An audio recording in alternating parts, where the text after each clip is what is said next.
Bonjour tout le monde, bienvenue sur notre aimable plateforme EPDK. Aujourd'hui, nous allons entrer dans le chapitre combinatoire et dénombrement.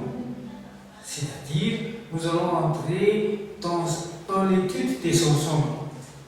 Parce que dans la mathématique, on travaille dans les ensembles. Si on fait l'étude d'une fonction, on travaille dans l'ensemble de départ et dans l'ensemble d'arrivée. C'est pour cela qu'il y a notre chapitre combinatoire et dénombrement. Petit 1, notion de dénombrement sur un ensemble fini. Que veut dire un ensemble fini? Si l'élément d'un ensemble E est fini, c'est-à-dire on peut compter les éléments là-dedans, dans l'ensemble E, dans l'ensemble qu'on va travailler. On dit alors que cet ensemble est fini. Si nous avons un ensemble et les éléments à l'intérieur de notre ensemble est fini, c'est-à-dire on peut le compter, peut-être dans un ensemble il y a 2 éléments, 3 éléments, 4 éléments, 1000 éléments, des millions d'éléments. Alors, on peut toujours le compter. Alors, on dit que cet ensemble est fini. On appelle cardinal de E le nombre d'éléments de E. On dit cardinal de E le nombre d'éléments de E. C'est un terme mathématique que le mathématicien a pris pour déterminer, pour indiquer le nombre d'éléments d'un ensemble E. On note carte E. Alors, si vous voyez carte E, alors le mathématicien veut indiquer le nombre d'éléments de l'ensemble E ou valeur absolue de E. Par convention, l'ensemble vide est un ensemble fini de cardinal 0. Si vous avez un ensemble, là-dedans il n'y a pas d'éléments, c'est-à-dire vide, alors c'est un ensemble fini. C'est-à-dire, on peut compter l'élément qui est à l'intérieur de notre ensemble, mais le nombre d'éléments, c'est 0. Ici, dénombrement, c'est compter le cardinal d'un ensemble donné. Alors, dans le dénombrement, on compte les éléments dans un ensemble qu'on veut voir, qu'on veut étudier, qu'on veut prendre afin de travailler pour faire quelque chose. Exemple, dans votre quartier, il y a combien de garçons qui ont 12 ans? Dans votre quartier, peut-être nous avons dans notre quartier des garçons qui ont 12 ans, 40. Mais dans votre quartier, je ne sais pas. On parle un ensemble de garçons qui a 12 ans. C'est l'ensemble qu'on veut étudier. Alors, dans notre quartier, peut-être il y a 40, mais pour vous, je ne sais pas. C'est à vous de voir, c'est à vous d'étudier l'ensemble des garçons qui a 12 ans dans votre quartier. Principe additif. Alors, si on veut travailler, si on veut étudier dans un ensemble, alors il y a des règles et il y a des outils mathématiques qu'on utilise dans les ensembles. Comme dans les fonctions, il y a des outils mathématiques qu'on utilise, le calcul de dérivés, calcul de somme et tout. Et ici, il y a le principe additif. Définition. 2 ensembles A et B sont disjoints. On dit que les 2 ensembles A et B sont disjoints s'ils n'ont pas d'éléments en commun. Si nous prenons l'exemple ici, garçon, l'ensemble des garçons qui a 12 ans et l'ensemble des garçons qui a 9 ans. Il n'y a pas d'éléments en commun là-dedans. Parce que l'autre c'est 12 ans et l'autre c'est 9 ans. Alors, dans votre quartier, l'ensemble des garçons qui a 12 ans, c'est 40. Et dans votre quartier, l'ensemble des garçons qui a 9 ans, peut-être c'est 60. Alors, c'est pour cela qu'on dit que deux ensembles A et B sont disjoints s'ils n'ont pas d'éléments en commun.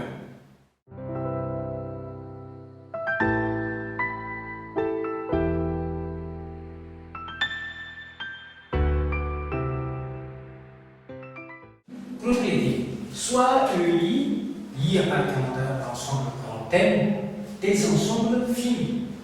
Alors, nous aurons plusieurs ensembles E avec l'indice I appartenant à grand M. 2 à 2 disjoints. Donc, chaque élément de chaque ensemble n'a pas d'élément en commun. Donc, cardinal de l'union de E1, union E2, union EN égale cardinal de E1 plus cardinal de E2 plus jusqu'à cardinal de EN. Exemple. L'ensemble E égale 1, 2, 3, 4, 5, 6, 7. Ce sont les éléments de notre ensemble grand E. Et l'ensemble grand F égale A, B, C, D, E, F. Alors, nous voyons ici que E interne F égale vide. Car il n'y a pas des éléments de E qui reviennent ici dans l'élément de grand F. Ici, on joue avec les lettres. Ici, on joue avec les chiffres. Donc, E et F sont disjoints. Tout. Cardinal de E, union F égale cardinal de E plus cardinal de F. Ici, 1, 2, 3, 4, 5, 6, 7, nous avons 7 éléments de E. Donc, le cardinal de E, c'est 7. Ici, pour F, 1, 2, 3, 4, 5, 6. Le cardinal de F, c'est 6. Tout. Cardinal de E plus cardinal de F égale 7 plus 6 égale 13. Alors, cardinal de E union F égale 13. Un autre exemple. Dans une salle, 9 personnes choisissent la mathématique. 19 a pris la langue française et 7 personnes qui ont pris les deux matières et 6 n'ont rien pris. Quel est alors le nombre de personnes dans cette salle? Nous savons que 9 personnes ont choisi la mathématique, 19 la langue française et 7 personnes dans la salle ont pris en même temps la langue française et la mathématique. Et 6 personnes n'ont rien pris. Alors, posons, c'est l'ensemble des personnes qui ont pris la mathématique et à l'ensemble des personnes qui ont pris la langue française. Alors, cardinal de G, c'est 9, parce que c'est déjà mentionné, 9 personnes. Cardinal de A, c'est 19, parce que c'est déjà aussi mentionné, 19. Et cardinal de A inter C, parce que les personnes qui ont choisi en même temps la mathématique et la langue française, c'est l'intersection de l'ensemble A et l'ensemble C. Il y a 7 personnes. On avait 7 personnes qui ont pris les deux. Et cardinal de A bar inter C bar. Pourquoi A bar? Parce que le bar ici indique non. La négation. Donc, la personne qui n'a pas pris la langue française, c'est dans l'ensemble A. Et la personne qui n'a pas pris aussi la mathématique, c'est dans l'ensemble C bar. Et A bar inter C bar, le cardinal de A bar inter C bar, il y avait 6 personnes. Regardons ici un peu sur la figure. Voilà la salle. Et en bleu, c'est l'ensemble des personnes qui ont pris la langue française. Et en rouge, l'ensemble des personnes qui ont pris la mathématique. Et en dehors de deux ensembles, c'est l'ensemble des personnes qui n'ont rien pris. Alors, nous savons que l'ensemble des personnes qui ont pris en même temps la mathématique et la langue française, il y avait 7 éléments. Et les personnes qui n'ont pas pris ni la mathématique ni la langue française, il y avait 6. Ce qui reste ici pour la mathématique, on enlève le 7, il y a 9 moins 7. Et ce qui reste ici pour la langue française, il y avait 19 moins 7. Car l'intersection, c'est 7.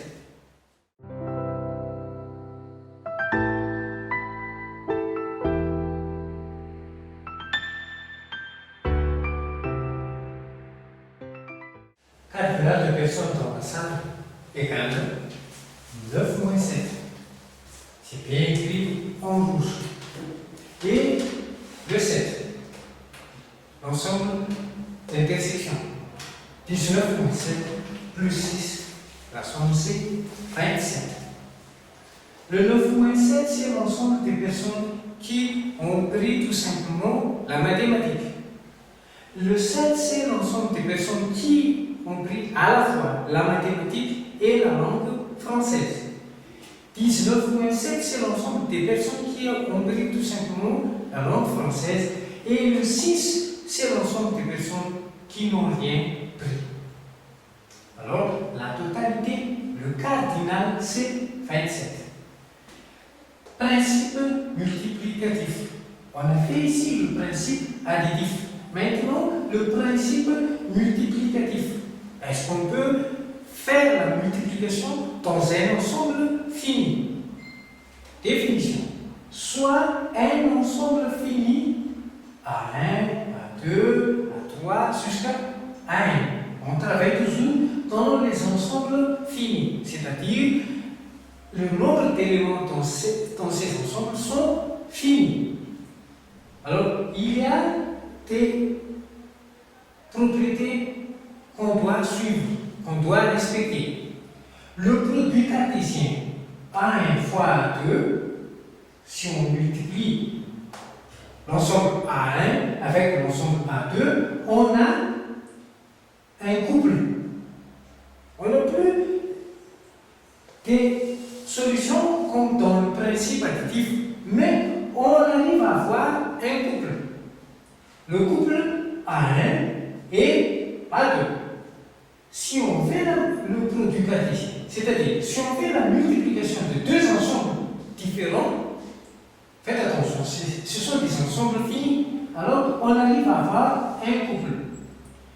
Couple A1, l'élément A1 avec l'élément A2. Et A1 appartient à l'ensemble A1 et l'A2 appartient à l'ensemble A2. On dit que et l'ensemble du couple A1 ou A1 appartenant à A1 et A2 appartenant à A2. Le produit cartésien de trois ensembles A1 fois A2 fois 3 nous amène à avoir un couple de trois coordonnées A1, A2, A3. Faites attention, ce sont des couples, mais non plus des éléments des ensembles. Ou A1 appartenant à A1, A2 appartenant à A2 et A3 appartenant à A3.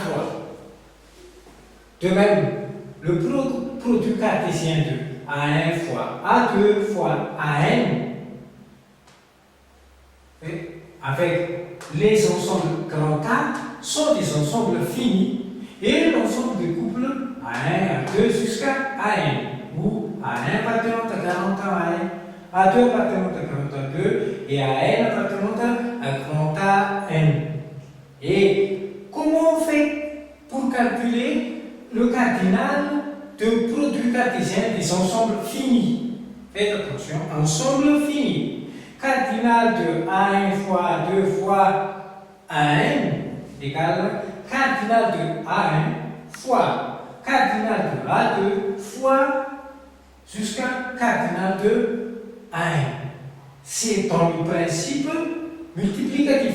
Regarde, le produit cartésien n fois d'un ensemble grand A fini, on travaille toujours dans un ensemble fini, et A à la puissance n. Alors, si c'est A1 fois fois A1, on arrive à voir A1 à la puissance n. On prend par exemple, si on prend l'ensemble A fois l'ensemble grand A, on écrit A à la puissance 2 ou A au carré. On sait que si on fait A fois A, on arrive à voir un couple de A, petit a et petit a, avec petit a appartenant à grand A et petit a appartenant à grand A. Alors, au lieu d'écrire A fois A, on écrit tout simplement A au carré. Au lieu d'écrire A fois n fois, on écrit tout simplement A à la puissance petit n.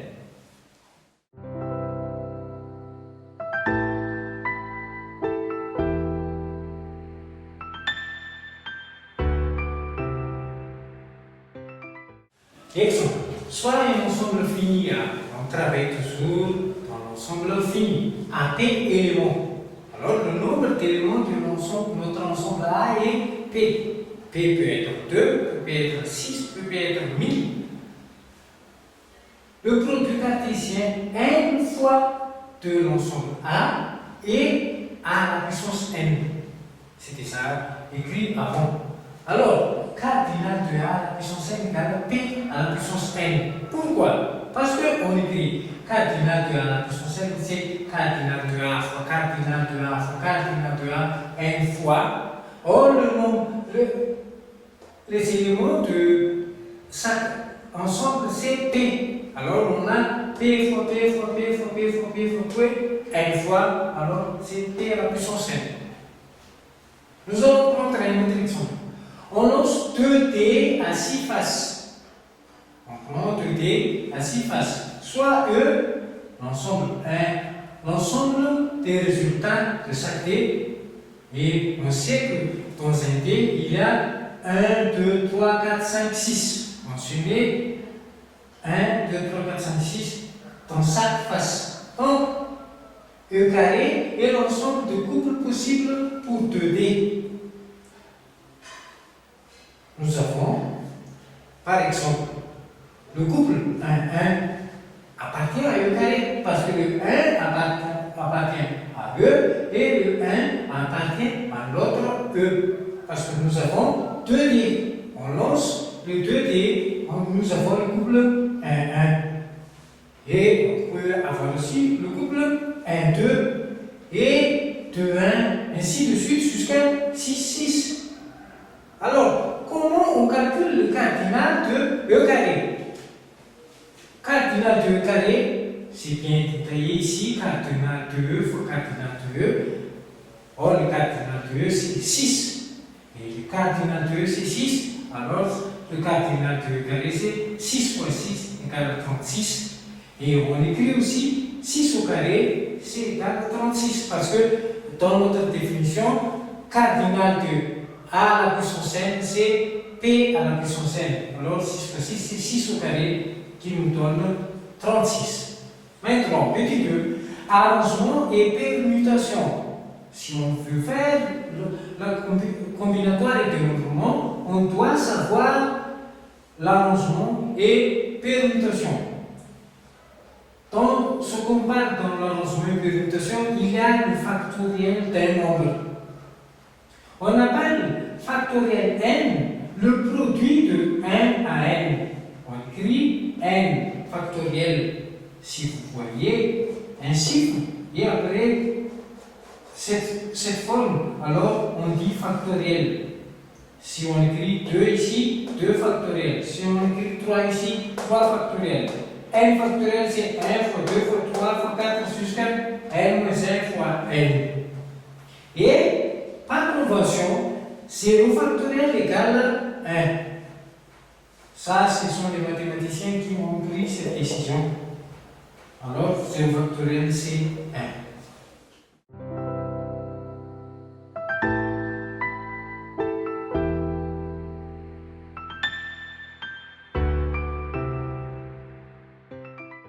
Nous allons parler de l'arrangement. Je crois que vous savez déjà que veut dire le mot arrangement.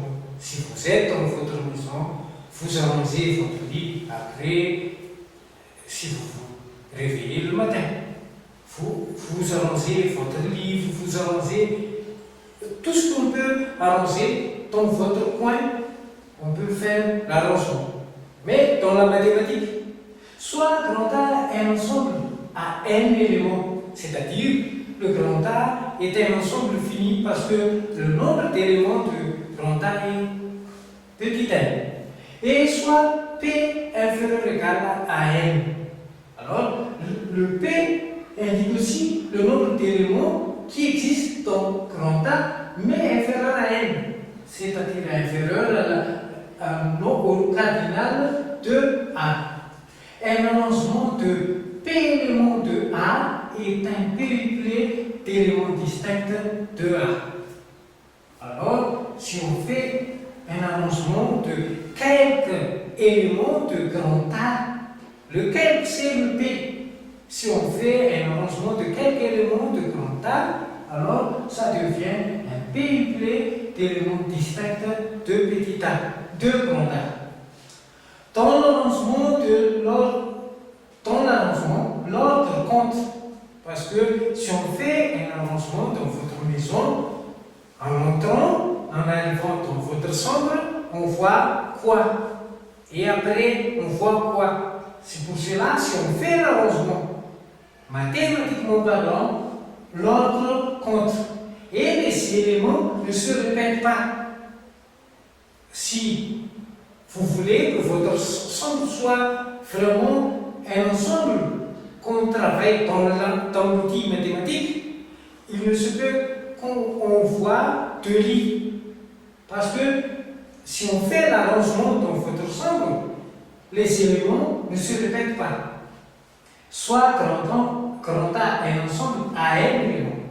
Le nombre d'arrangements de P éléments de A vaut n fois n moins 1 fois n moins 2 fois n moins P plus 1 égale n factoriel sur n moins P factoriel. Pourquoi? Parce que n factoriel c'est n fois n moins 1 fois n moins 2 fois n moins P plus 1 fois n moins P fois n moins P moins 1 fois jusqu'à fois 2 fois 1. Et n moins P factoriel c'est n moins P factoriel fois n moins P moins 1 fois n moins P moins 2 jusqu'à fois 2 fois 1. Alors, il se simplifie. Ce qui reste, c'est n fois n moins 1 fois n moins 2 jusqu'à n moins P plus 1.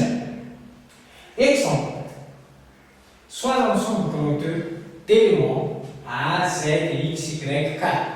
Pourquoi j'ai pris X, Y, K, Z? Parce que ce sont des éléments très utiles dans la mathématique. Il y a aussi les triplés Z à K et X à Y sont des arrangements à 3 éléments de E. Parce que si vous faites un arrangement de 3 éléments de E, nous avons ici 5 éléments de E, mais ce qu'on veut faire, c'est 3 éléments. On veut faire un arrangement de 3 éléments de E. Alors, on peut avoir 5 et X à Y. Le premier, c'est Z, le deuxième, c'est A, et le troisième, c'est K. Et l'autre, le premier, c'est X, le deuxième, c'est A, le troisième, c'est Y. Ce sont des arrangements à 3 éléments de E. Et le triplet ZAA n'est pas un arrangement parce que l'élément petit a se répète 2 fois. Et dans le mot arrangement, si on voit 2 éléments, 3 éléments ou un élément qui se répète on ne dit plus que c'est un arrangement.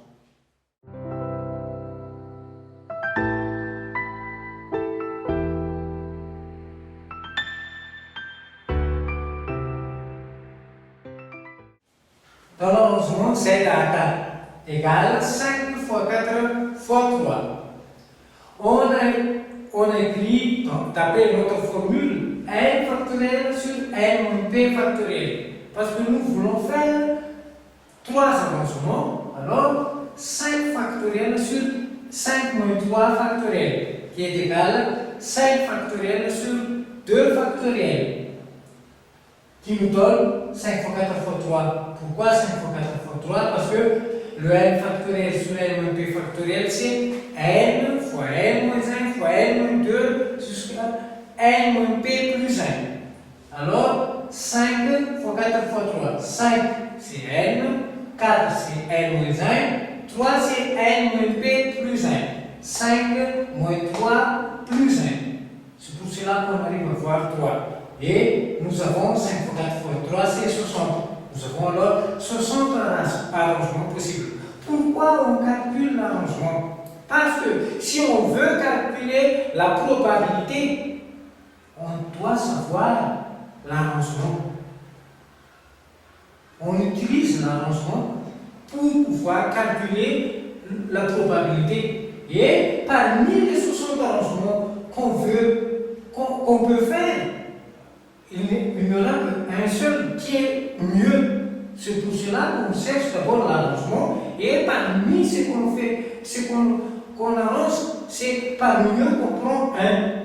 Et c'est pour cela qu'on utilise l'arrangement d'abord avant de calculer la probabilité. Permutation. Soit grand A est un ensemble à n éléments. La permutation de grand A est un arrangement à un élément de grand A.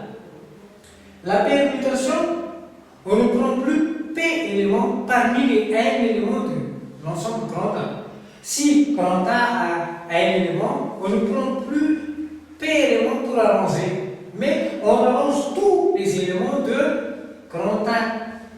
Alors, si on fait la permutation, on fait l'arrangement de 5 éléments de grand A. C'est pour cela qu'on écrit permutation de A est un arrangement à un élément de grand A. Donc, le nombre de permutations de A vaut n factoriel.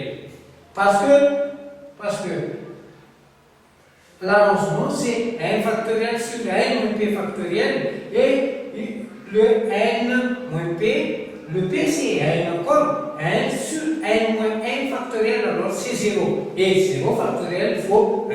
Alors ce qui reste, c'est n factoriel. Exemple, on place dans une salle à 5 chaises, 5 personnes. Dans une salle, nous avons 5 chaises différentes. Et parmi les 5 chaises différentes, on va placer 5 personnes. Alors nous avons 5 factoriels d'emplacement possible pour eux. D'où 5 factoriels égale 5 fois 4 fois 3 fois 2 fois 1, ça nous donne 120. Alors nous avons alors 120 emplacements possibles pour les 5 personnes. Exemple, si nous mentionnons numéro 1, numéro 2, numéro 3, numéro 4, numéro 5, les 16 et les personnes en même temps, on peut faire la permutation. À la place du numéro 1, nous allons prendre la personne numéro 5. Et à la place du numéro 2, nous allons mettre la personne numéro 4. À la place du numéro 3, reste le numéro 3. À la place du numéro 4, numéro 2. Et à la place du numéro 5, la personne numérotée 1. Une autre permutation possible. 1, 3, 5, 2, 4. Et l'autre. 2, 4, 1, 3, 5. Et nous avons 120 possibilités. Nous avons 120 cas possibles pour la permutation que dans les 5 personnes à 5 sexes.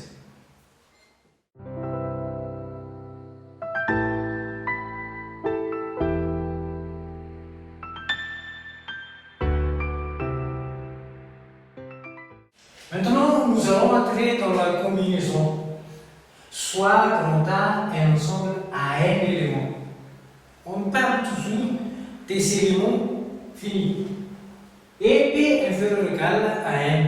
Ce n'est pas comme dans la permutation, c'est un peu pareil à l'arrangement. La combinaison, c'est un peu pareil à l'arrangement parce qu'on prend un P inférieur ou égal à n. Mais dans la permutation, on prend directement n. Ce sont les nombres des éléments qu'on prend dans la permutation. Mais dans l'arrangement et la combinaison, on prend un P inférieur ou égal à petit n. Une combinaison à P éléments de grand A est un sous-ensemble de grand A. Si on a un ensemble à un élément, si on veut faire la combinaison de P éléments, ça devient un sous-ensemble. À l'intérieur de l'ensemble grand A, il y a un sous-ensemble de grand A. Et le nombre de combinaisons de P éléments de A vaut n fois n moins 1 fois n moins 2 jusqu'à n moins P plus 1 sur P factoriel. Ce n'est pas comme dans l'arrangement. C'est sur P factoriel. Alors, n, ça devient n factoriel. N fois n moins 1 fois n moins 2 jusqu'à n moins P plus 1 sur P factoriel devient n factoriel sur P factoriel sur n moins P factoriel. Et on écrit n P. Ça, c'est la combinaison de NP. Quelques cas particuliers. N0, c'est n. Pourquoi? Parce que n factoriel fois 0 factoriel, n moins 0 factoriel. 0 factoriel, c'est 1. N moins 0 factoriel, c'est n factoriel. Le n factoriel se simplifie par n factoriel, ça devient 1. N factoriel sur n factoriel, ici, le n moins n, c'est 0 factoriel. N moins n, c'est 0 factoriel, ça devient 1. N factoriel sur n factoriel, c'est 1. Et n et 1, c'est n. C'est comme l'exemple que je viens de développer ici. Coefficients binomiaux. Ça vient de binôme de Newton. Pour tout entier P, où P est incluant 0 à n, P peut être 0, P peut être n, on a n moins P égale nP. On développe à travers cette formule. nP plus n, P plus 1 égale n plus 1, P plus 1. Et faites attention, ça vient de binôme de Newton. La somme P, c'est le P qui varie de 0 à n, de 1 P. Alors, n ne change pas, mais c'est P qui varie.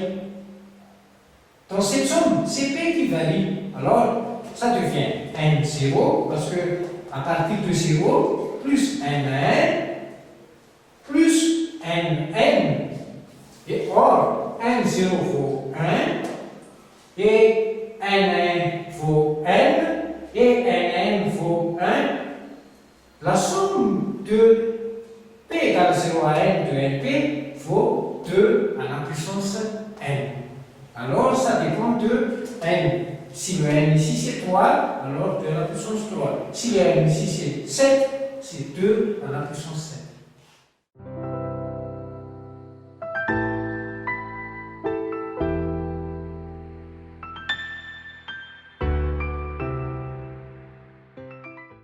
Nous allons prendre un exemple pour terminer. Dans une salle à 9 personnes, on veut prendre parmi eux 2 personnes pour représenter. Alors, combien de possibilités existent? On prend sur 9 personnes 2 personnes. Alors, c'est 9 factoriels sur 2 factoriels fois 9 moins 2 factoriels. Égale 9 factoriels sur 2 factoriels fois 7 factoriels égale 9 fois 8 sur 2 égale 36. C'est tout pour aujourd'hui et soyez toujours bienvenus sur notre aimable plateforme. Un petit pas et à la prochaine.